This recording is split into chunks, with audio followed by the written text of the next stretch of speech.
हमारे साथ बातचीत के लिए उत्तर प्रदेश सरकार में कैबिनेट मंत्री ओम प्रकाश राजभर जी हैं। हम उनसे बात करेंगे।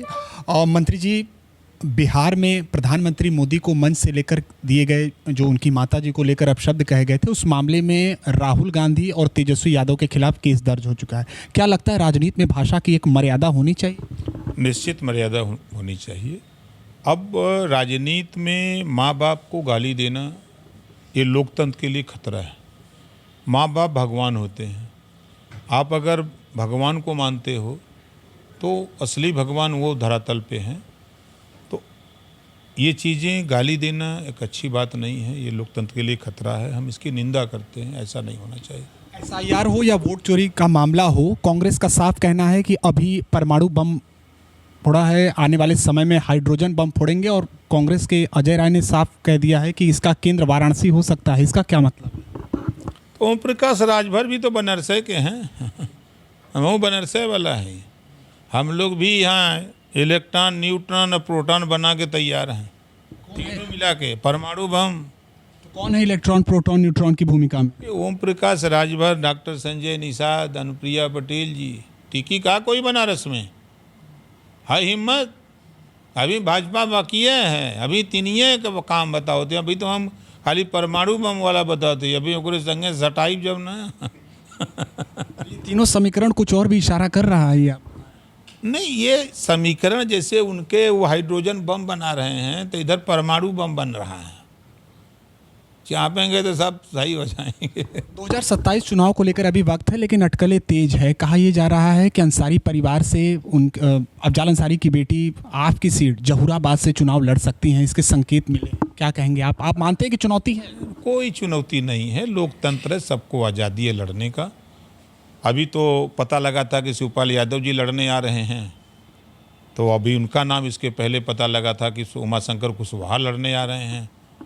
तो सब तो लड़ ही रहे हैं, चुनाव कहाँ हो रहा है कि लड़ रहे हैं। लेकिन अगर आती हैं तो क्या मानते हैं आप? कोई लड़ाई नहीं है। देखिए, जो वहाँ का समीकरण है, अलग अलग विधानसभाओं का अपना अलग अलग समीकरण है। वहाँ का जो समीकरण है, भारतीय समाज पार्टी के पास आज के तारीख में 70 से 80 हज़ार वोट है। 2012 और 2025 दोनों की तुलना कर लीजिएगा। भारतीय समाज पार्टी का किसी दल से समझौता हो, चाहे बसपा से हो, चाहे सपा से हो, चाहे कांग्रेस से हो, भाजपा से हो, कांग्रेस का नहीं भाजपा से, पर्चा भरने के बाद जितना लोग वोट पाएंगे उससे लगभग वोट से जीतेंगे। वो मार्जिन होगी आपकी जीत की। और क्या आपने नहीं देखा? हमको गठबंधन 22 में देखा 50 हज़ार के ऊपर निकल गया। बसपा से गठबंधन कर लें तो 60 हज़ार के ऊपर हो जाएगा। इस बार बीजेपी के से गठबंधन में हम लोग हैं। अब देखिएगा इस बार भी जाएगा वो करीब 50-55 के आसपास। 2 दिन पहले ABVP कार्यकर्ताओं पर एक मांग को लेकर लाठीचार्ज हुई थी। इसके बाद कांग्रेस का कहना है कि गांधी के देश में हिंसा पर उतारी हुई है भारतीय जनता पार्टी। गांधी के देश में गांधी गाली देने के लिए कहे थे कि देश के प्रधानमंत्री जी की माता जी को गाली देना, यही सिखाए हैं गांधी जी कांग्रेसी को। गांधी जी अहिंसा परमो धर्म उनका नारा था। और गांधी जी के रास्ते पर कांग्रेस कहाँ चली है? कभी संविधान को माना कांग्रेस ने? संविधान में पिछड़ों का अधिकार है ना, दलितों का अधिकार है ना, मुसलमानों का अधिकार है ना। कब कांग्रेस ने दिया? यही राहुल जी तो बोल रहे हैं कि पिछड़ों को अधिकार नहीं दिया। 60 साल कांग्रेस ने धोखा दिया, इस नाते ये उपेक्षित रहे। तो कांग्रेस के नेता राहुल जी बोल रहे हैं। तो ये इन लोगों के बात में कोई दम नहीं है। और जो ABVP कार्यकर्ताओं पर लाठीचार्ज हुआ, आप क्या मानते हैं? बातचीत भी हो सकती थी वहाँ? कानून अपने हाथ में लेने की इजाज़त किसी को नहीं है। देखिए, लोकतंत्र है। आप शिक्षा मंत्री से मिलते अगर दिक्कत थी, आप प्रमुख सचिव शिक्षा से मिलते, आप मुख्यमंत्री जी से मिलते, राज्यपाल से मिलते, कानून के दायरे में आप बात करते। जब आपकी बात न सुनी जाती तब उसके बाद आप सिस्टम है, उसके बाद भी धरना, संविधान में व्यवस्था है कि आप धरना दे करके अपनी बात कह सकते हैं। देश के प्रधानमंत्री जी हैं, तमाम ऊपर तक बैठे हुए लोग हैं सुनने के लिए। तो इस बात को इन लोगों को अपने हाथ में कानून नहीं लेना चाहिए। अंतिम सवाल, बिहार जा रहे हैं आप एक बार फिर चुनाव प्रचार प्रसार करने के लिए, और कितनी सीटों पर तैयारी है? 12 सितंबर को पटना में पार्टी का अधिवेशन है और वहाँ दिखेगा कि भारतीय समाज पार्टी अपनी ताकत संगठन दोनों चीज़ दिखेगा। और दिल्ली बातचीत हुई, बिहार भी बातचीत हुई, जो भारतीय जनता पार्टी के नेता आरजेडी के दिल्ली भी बात हुई, तो उन लोगों ने सूची मांगा कि भाई कुछ सूची आप हमको उपलब्ध करा दो। तो हमने 29 की सूची दिया है, 29 विधानसभा सीटों की सूची दी है। तो ये हुआ कि इतनी सीट नहीं दे सकते हैं। हम कहते जो कितना दे सकते हैं, कहें चुनाव नज़दीक आए तो बैठ के तय हो जाएगा। हम लोगों को मिल के चुनाव लड़ना है।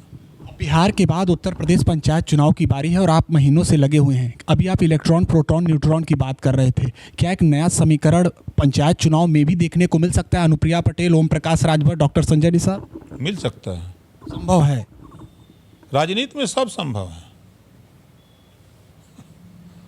तो ये कहीं न कहीं एक और समीकरण के साथ भारतीय जनता पार्टी के लिए भी चुनौती हो सकता है। नहीं, चुनौती देखिए, कहाँ सिंबल से तो चुनाव है ही नहीं, और सिंबल से होता तो फिर हम लोग मिलके लड़ते। और ये छोटा चुनाव होता है, पार्टी में जो नेता लगे हैं जिनकी मंशा है कि थोड़ा हम भी पहलवानी कर लें राजनीति में, तो ऐसे लोगों को मौका भी मिलना चाहिए ना। एक अंतिम सवाल, आप सामाजिक व्यवस्था को बड़ी अच्छी तरह से समझते हैं। बागेश्वर धाम ने कहा है कि धार्मिक स्थल कोई भी हो, हिंदू मुस्लिम, वहाँ पर राष्ट्रगीत बजना चाहिए। क्या इशारा है उनका?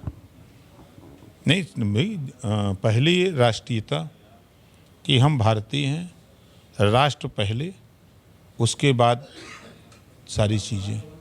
तो अपने हिंदुत्व को मजबूत करना चाहिए। अन्य धर्मों पर इस प्रकार की टिप्पणी क्या इशारा करता है? अक्सर वो कुछ ऐसा कहते हैं। नहीं देखिए, किसी धर्म पर टिप्पणी करने का अधिकार संविधान में नहीं है। सबको अपने अपने धर्म के हिसाब से पूजा पाठ करने का अपनी व्यवस्था के तहत सबको अधिकार है। तो हम उनकी बात से सहमत नहीं हैं। ऐसे धर्माचार्यों को कुछ सोच समझकर विचार करके बात करना चाहिए। अब एक महात्मा धर्माचार्य ने तो बयान दिया, ऐसा बयान दिया कि अब क्या बताएं, जो आप लोग भी सुने, महिलाओं पर इस तरह की टिप्पणी किया था। अनिरुद्धाचार्य के बारे में बताइए, ये इनके पास कोनो मशीन है?